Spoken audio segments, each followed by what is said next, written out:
قرآن مجید نے جو موٹی بات بتائی ہے وہ یہ کیا ہے کہ یفسدون فی الارض، وہ زمین میں فساد مچاتے ہیں۔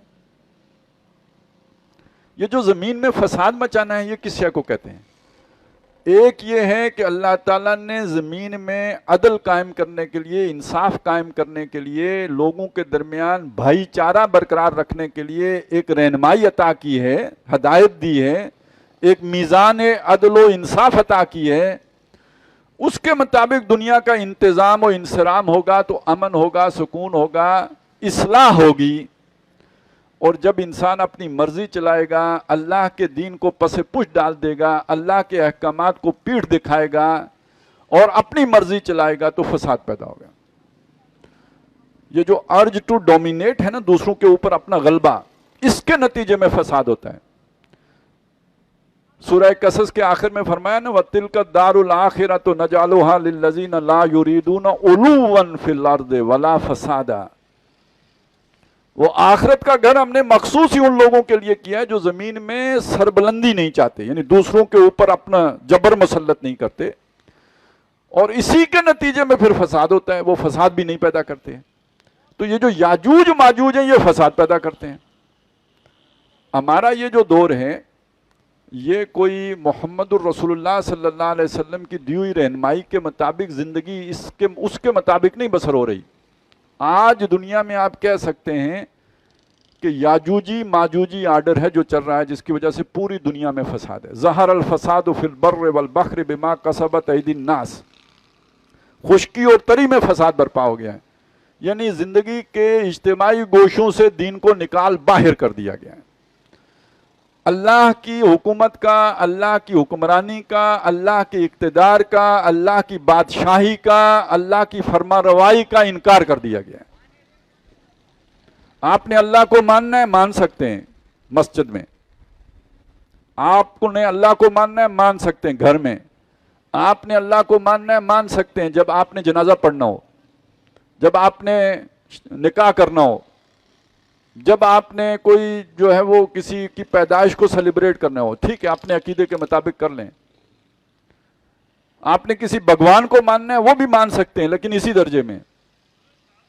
آپ نے کسی بڑے جی والے گاڈ کو ماننا ہے تو بھی مان سکتے ہیں مگر اسی دائرے کے اندر۔ جب بات آئے گی معاشی نظام کی، سیاسی نظام کی، سماجی نظام کی، نہ اللہ کی چلے گی، نہ بھگوان کی چلے گی، نہ بڑے جی سے لکھے جانے والے گاڈ کی چلے گی، نہ کسی اور کی چلے گی، وہاں ہماری اپنی مرضی چلے گی۔ حکمران کون ہے؟ توحید کا تقاضا ہے اللہ ہے۔ لا یشرک فی حکمہ احد، اسی سورہ مبارکہ میں آیا ہے، وہ اپنی حکومت کے اختیار میں کسی کو شریک نہیں کرتا۔ ان الحکم الا للہ، سورہ یوسف میں حکم دینے کا اختیار صرف اللہ کے پاس ہے۔ اسی سے اقبال نے وہ بات کہی نا، سروری زیبا فقط اس ذات بے ہمتا کو ہے، حکمراں ہے ایک وہی، باقی بتان آزری۔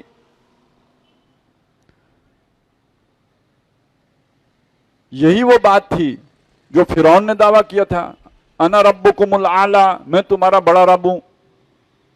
یہ تو نہیں کہا تھا تمہیں پیدا میں نے کیا ہے، تمہیں رزق میں دیتا ہوں، اس معنی میں حکم میرا چلے گا، فرما روائی میری ہوگی۔ اسی معنی میں قرآن کہتا ہے کہ انہوں نے اپنے اخبار و رہبان کو رب بنایا ہوا، اتخذوا اخبارهم ورہبانهم اربابا من دون اللہ۔ جس کا حکم آپ مانتے ہیں وہی آپ کا رب ہے، وہی آپ کا الہ ہے۔ افرأیت من اتخذ الہہ ہواہ، آپ نے اس شخص کو دیکھا جس نے اپنی خواہش ہی کو اپنا رب بنا لیا ہے، اپنا الہ بنا لیا ہے۔ تو اللہ کہتا ہے حکم بھی میرا، اللہ کہتا ہے بادشاہ بھی میں۔ 17 مقامات ہیں قرآن مجید میں جہاں یہ بات آئی ہے، لہو ملک السماوات والارض، للہ ملک السماوات والارض، بادشاہی آسمانوں اور زمین کی اللہ کی ہے۔ آج کی جس دنیا میں ہم جی رہے ہیں، بادشاہی کا حق کس کا؟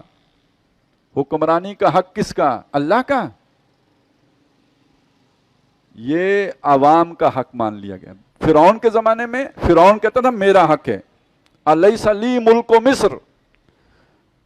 نمرود کہتا تھا میرا حق ہے، انا احیی و امیت۔ آج کا انسان یہ کہتا ہے ہمارا بحیثیت مجموعی حق ہے، حاکمیت عوام، جمہور، اس کا زمانہ آ گیا۔ تو اللہ کا حق چھین کے انسانوں کو دے دیا گیا. تو جب کسی کا حق چھینا جاتا ہے تو فساد ہوتا ہے یا نہیں ہوتا؟ جی آپ گھر میں بڑے بیٹے کی شے اس سے چھین کر چھوٹے کو دے دیں تو اب گڑبڑ ہوگی یا نہیں ہوگی؟ تو فساد کا تو پتھر ہی اسی ظلم سے رکھا جاتا ہے. اور سب سے بڑا ظلم یہ شرک ہے. ان الشرک لظلم عظیم. اور جہاں حاکمیت کی سطح پہ شرک ہوگا تو پھر اس کے نتیجے میں فساد پیدا ہوگا. پہلا بڑا فساد تو یہ ہے. دوسرا فساد، اللہ تعالیٰ نے جہاں حاکمیت اور بادشاہت اپنے لیے خاص کی ہے، توحید کا لازمی تقاضا یہ ہے، وہاں یہ ہے کہ مالک بھی تو اللہ ہی ہے نا. اگر بادشاہ اللہ ہے تو ہر شے کا مالک حقیقی کون ہے؟ اللہ ہے. اور یہ بھی قرآن مجید بتاتا ہے للہ ما فی السماوات و ما فی الارض لہو ما فی السماوات و ما فی الارض للہ میراث السماوات والارض. اب یہ جس شخص کا واقعہ بیان کیا تھا قرآن مجید میں، دولت مند آدمی، اس کا دعویٰ کیا تھا؟ یہ باغ میرا باغ ہے. اس کا شرک کیا تھا؟ وہ باغ کو اس نے اللہ کی جگہ پہ رکھا ہوا تھا کہ یہ میرا ساری ضرورتیں اس باغ سے پوری ہو جاتی ہیں. آخر میں اس کا قول بھی آیا ہے وَيَقُولُ يَا لَيْتَنِي لَمْ أُشْرِكْ بِرَبِّي أَحَدًا. کاش میں نے اپنے رب کے ساتھ کسی کو شریک نہ کیا ہوتا. تو اس نے شریک کس کو کیا؟ بت تو کوئی بھی نہیں تھا، وہ باغ ہی تھا جس کو اس نے اللہ کے برابر کر کے رکھا ہوا تھا. امیدیں باغ سے ہو گئی تھیں. بتوں سے تجھ کو امیدیں، خدا سے نو امیدی. مجھے بتا تو صحیح اور کافری کیا ہے؟ آج کا انسان اس کی ساری امیدیں دولت سے قائم ہو گئی، اللہ سے تو نہیں ہے. ہم سب یہ سمجھتے ہیں پیسہ ہوگا تو کام بنے گا،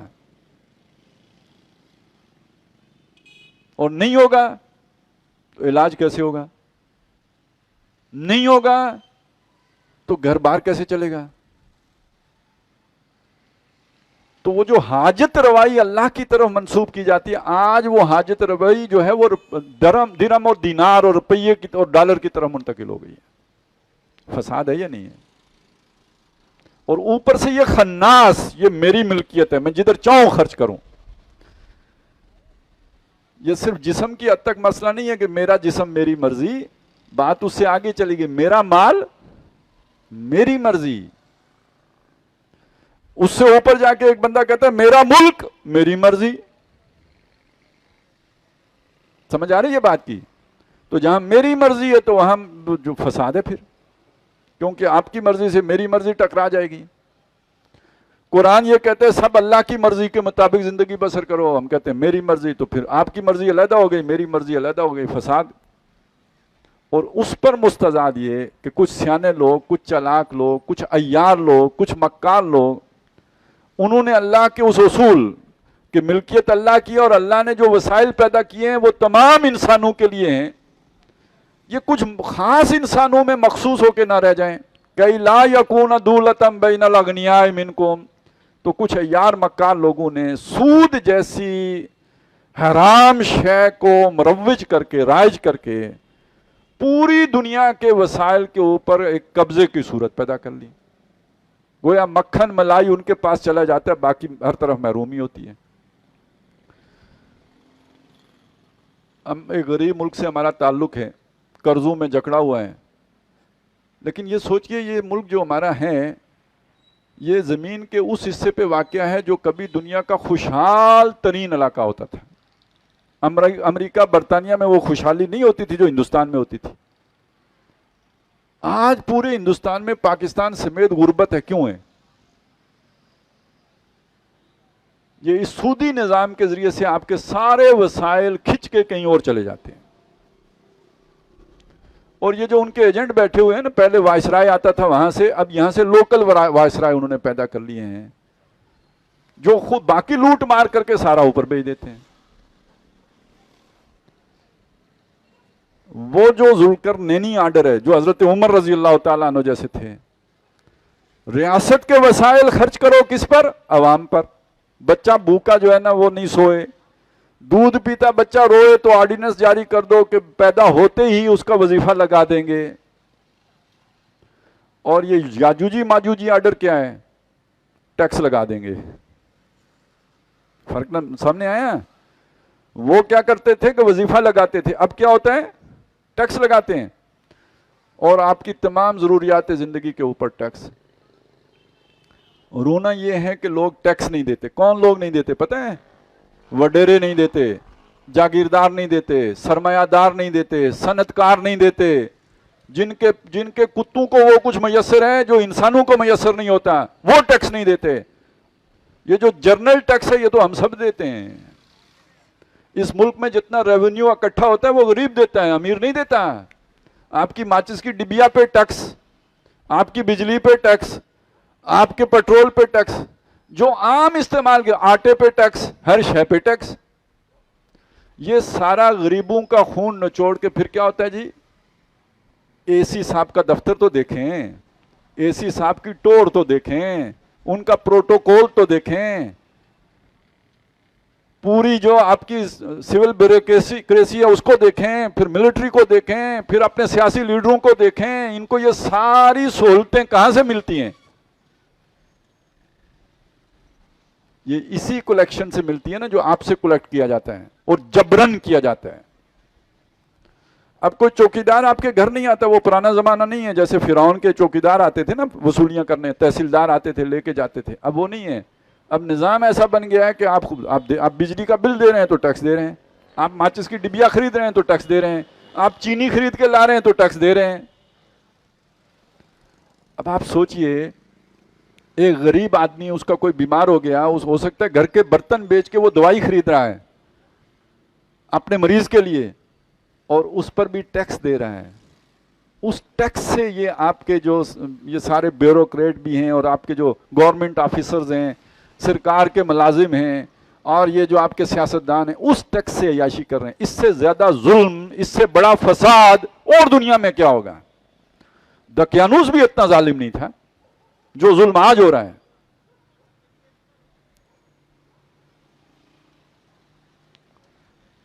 عہد حاضر ملک الموت ہے تیرا کہ جس نے قبض کی روح تیری دے کے تجھے فکر معاش.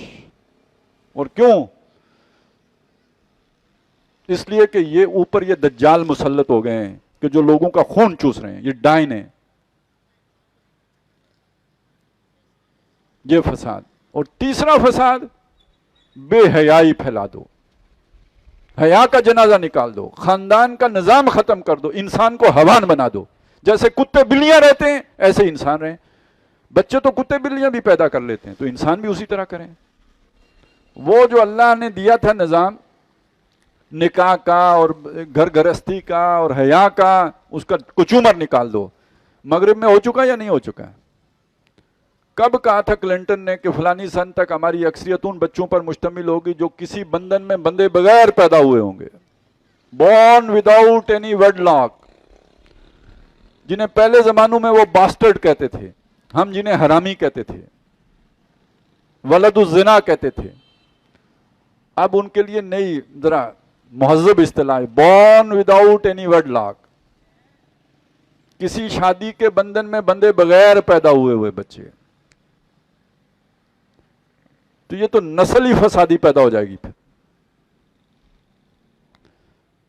تو دو قسم کے تہذیب ہیں, تمدن ہیں, آرڈرز ہیں, نظام ہیں. ایک رحمانی ہے کہ جس میں امن ہے, ریاست کی عوام کی فلاح ہے, بہبود ہے, ویلفیئر سٹیٹ کا تصور ہے. اور اس کے مقابلے میں ایک بالکل دوسرا نظام ہے کہ جس میں فساد ہے, ظلم ہے, زیادتی ہے, حقوق کا اتلاف ہے, اور انسانوں کو حیوان بنا کے چھوڑ دینا ہے. تو ایک کے لیے عنوان ہے سورہ کہف میں ذوالقرنین کا نظام, اور دوسرے کے لیے جو ہے وہ یاجوج و ماجوج کا نظام. اب آپ فیصلہ کیجئے آج دنیا میں کون سا نظام ہے, ذوالقرنینی نظام ہے یا یاجوجی ماجوجی نظام ہے؟ اصل میں یہی شے تھی. یاجوج و ماجوج کے لشکر تمام, چشم مسلم دیکھ لے تفسیر حرف ینسلون,